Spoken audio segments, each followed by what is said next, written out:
Hi, Yep. just Liam. Okay. As a part of this interview, we're going to be talking about storytelling, the art of storytelling. You seem emotionally connected to the lives of the people that you work with, to the extent that the weight of their situation appears heavy on your shoulders. Does their own plight haunt you when you're not with them? I don't think it haunts me. That rather suggests that, I'm sort of troubled by it. I know what you're saying. It always concerns me, and yes, you're absolutely right. The films are about showing the struggles of people against great power, often at great odds. But I've always regarded that as a basic job of journalism. I think that for journalism is about humanity. It should do that.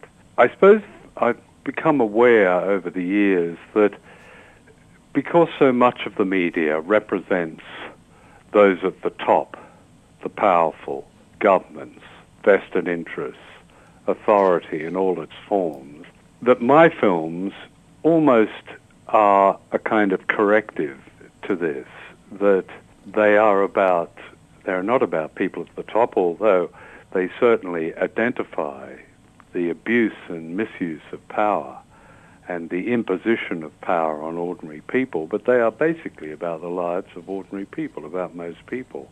So they're telling the stories, the political stories, in that literal sense, political.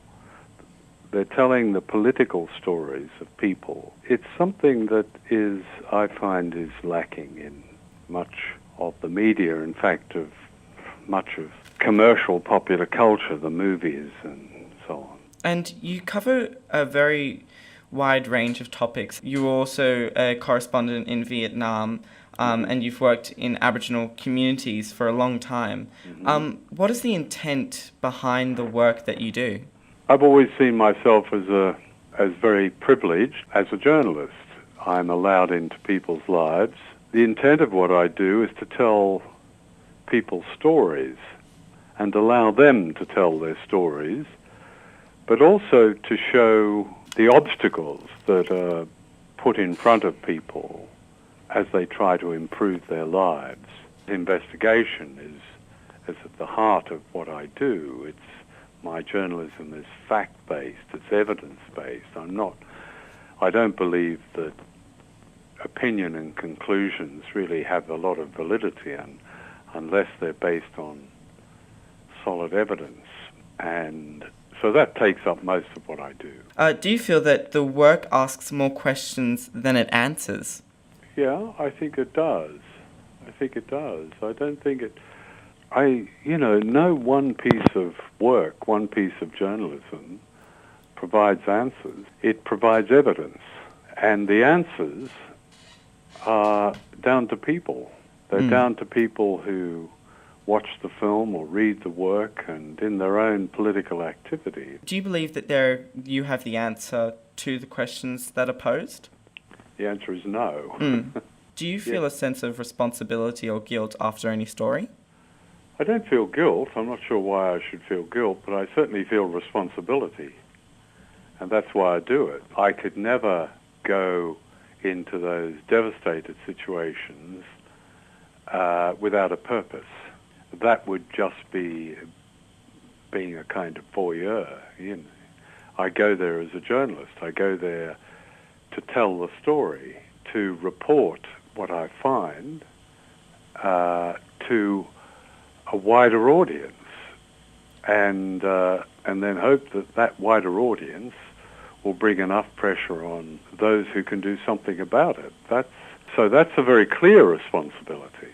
Oh yes, there's no question about that. And how do you maintain a focus without bias? You bring all your own views to any subject. Everybody does in everything they do. But in something like this, what must dominate is the facts you find out and the evidence that you accumulate. That there is a natural bias, although some people deny this natural bias, and that is towards humanity. That should be your one bias. There's too much bias towards those who wish to control humanity. In other words, towards established power. I'm not really in favour of that kind of bias. How do you define the line between what is moral or immoral as a journalist? I think you learn that as a child, don't you? It's called right and wrong. But even the best people struggle to know what the difference is between right and wrong. I think they're kind of searching. I'm not sure I can really answer in a few words. They're rather long philosophical suggestions. I don't think it is about right and wrong. It does come down to that. I think we all have basic instincts.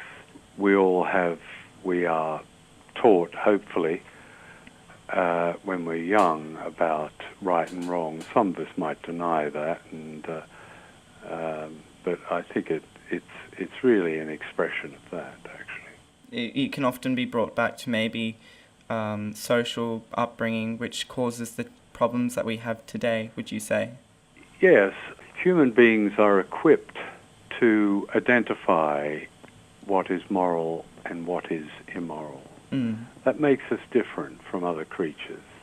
It's almost innate. We have that antennae.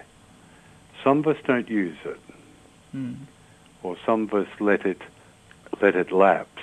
But that's a very basic human property, and whether we decide to use it is often a question. But it's there. We all have it. Which interview impacted you most personally? Oh, I couldn't say that. I've interviewed many people, and they've all had an impact. Many, and it'd be wrong of me to single out different people in different situations, saying one has had a greater impact than the others. How do you decide and define who you interview and investigate? A lot of this happens on the spot. Things can change, and you have to react to those changes. They're decisions that can't be necessarily pre-planned. Some are, but often they're not. Is there any ideas that are too dangerous for you to cover, or where does the line stop? Too dangerous. Well, for one thing, the festival dangerous ideas, doesn't seem very dangerous to me. I wish it was. But whenever I've looked at their agendas, they don't seem very dangerous. It's a good title for a festival. I wish there was a festival of dangerous ideas. And what would be your most dangerous idea? Dangerous to whom? That's the point. If it's dangerous to authority, then all ideas that considered dangerous in that regard should be debated. I believe all ideas should be debated regardless of what they are. Some idea is more dangerous than the other. I mean, if you live in a dictatorship, and a lot can be dangerous. And if you live in a so-called free society, certain ideas can be dangerous as well. But the more dangerous, the better, as far as I'm concerned. I thought that was very interesting, to whom it's dangerous to. You think of a dangerous idea and you think it applies to everyone, really, but you don't actually think that it extends to minority and majority communities. You don't really think about pinpointing it. I thought that was very interesting. Yeah, good. Today we have 24-hour news, Twitter, Facebook at our fingertips. Do you think that due to the level of information available, that it desensitizes youth today from truly tackling social injustice beyond just clicking like on a Facebook page? People can become addicted to them, and they can have the effect of a contrary effect to that which their promoters say they have. They can isolate people. They can actually prevent people from talking to each other. And because you end up talking to each other through these devices. I think they're also, as we've seen with the revelations of Edward Snowden and others, that they allow us to be subjected to a surveillance. Once we have a modern smart phone, we're carrying around something that allows all sorts of forces to keep an eye on us. That doesn't mean to say we should get paranoid about our phones, but it is something to consider. It's a bit like 1984, the novel. Well, I think we've gone well beyond 1984. I don't think Orwell ever envisaged anything like this. Thank you very much for allowing me to be able to do this interview with you. Oh, you're welcome. Thank you for the interview.